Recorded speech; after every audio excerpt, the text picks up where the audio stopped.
اسلام کی سب سے مبارک اور خاص رات کے بارے میں آج ہم بات کرنے جا رہے ہیں۔ یہ ہے اسراء اور معراج کی رات، جو رجب کے مہینے کی 27ویں رات میں ہوئی تھی۔ یہ وہ رات ہے جس نے پوری امت کو اللہ کا سب سے بڑا تحفہ دیا، 5 وقت کی نماز۔ اس رات کا ذکر صرف اسلامی اتہاس میں ہی نہیں بلکہ قرآن شریف میں بھی موجود ہے۔ اسراء اور معراج کیا ہے؟ اسراء کا مطلب ہے رات کا سفر، جہاں پیغمبر محمد صلی اللہ علیہ وسلم کو مکہ کی مسجد حرام سے یروشلم کی مسجد اقصیٰ تک لے جایا گیا تھا۔ معراج کا مطلب ہے اوپر اٹھنا، جہاں آپ صلی اللہ علیہ وسلم مسجد اقصیٰ سے 7 آسمانوں کی سیر کر کے سدرۃ المنتہا تک پہنچے اور اللہ سے ملاقات کی۔ یہ دونوں چیزیں مل کر اسلام کی سب سے عظیم رات بناتی ہیں۔ یہ پورا واقعہ ایک ہی رات میں ہوا تھا، اور وہ بھی تب جب پیغمبر صلی اللہ علیہ وسلم بہت مشکل دور سے گزر رہے تھے۔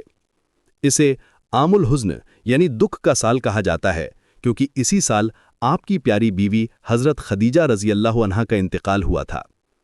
حضرت خدیجہ رضی اللہ عنہا آپ کی سب سے بڑی ساتھی اور مددگار تھیں، اور ابو طالب آپ کے سب سے بڑے حامی اور حفاظت کرنے والے تھے۔ ان دونوں کے جانے سے پیغمبر صلی اللہ علیہ وسلم کو گہرا دکھ ہوا تھا۔ ایسے مشکل وقت میں اللہ نے اپنے محبوب کو تسلی اور برکت دی۔ قرآن شریف میں سورہ الاسراء کی پہلی آیت میں اللہ فرماتا ہے کہ پاک ہے وہ جو اپنے بندے کو رات میں مسجد حرام سے مسجد اقصیٰ تک لے گیا، جس کے آس پاس ہم نے برکت دی ہے تاکہ ہم اسے اپنی نشانیاں دکھائیں۔ بے شک وہ سننے والا اور دیکھنے والا ہے۔ یہ آیت اس مبارک سفر کی تصدیق کرتی ہے اور اس کی اہمیت بتاتی ہے۔ اس رات جبریل علیہ السلام آئے اور پیغمبر صلی اللہ علیہ وسلم کا سینہ مبارک کھول کر اسے زمزم کے پانی سے دھویا اور حکمت اور ایمان سے بھر دیا۔ یہ ایک خاص تیاری تھی اس عظیم سفر کے لیے۔ پھر براق نام کا ایک جانور لایا گیا جو گھوڑے سے چھوٹا اور گدھے سے بڑا تھا، جس کی رفتار بجلی سے بھی تیز تھی۔ براق کا مطلب ہی ہے بجلی، اور یہ جانور اتنا تیز تھا کہ ایک ہی قدم میں نظر کی حد تک پہنچ جاتا تھا۔ مسجد اقصیٰ پہنچ کر پیغمبر صلی اللہ علیہ وسلم نے تمام پرانے پیغمبروں کی امامت کی۔ یہ بہت بڑا سمان تھا کہ تمام انبیاء آپ کے پیچھے نماز پڑھ رہے تھے۔ اس سے آپ کی افضلیت اور بلند مرتبہ ثابت ہوتا ہے۔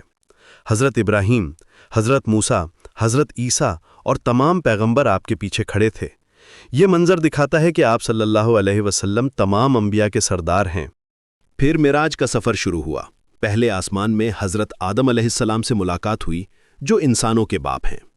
دوسرے آسمان میں حضرت عیسیٰ اور حضرت یحییٰ علیہ السلام ملے۔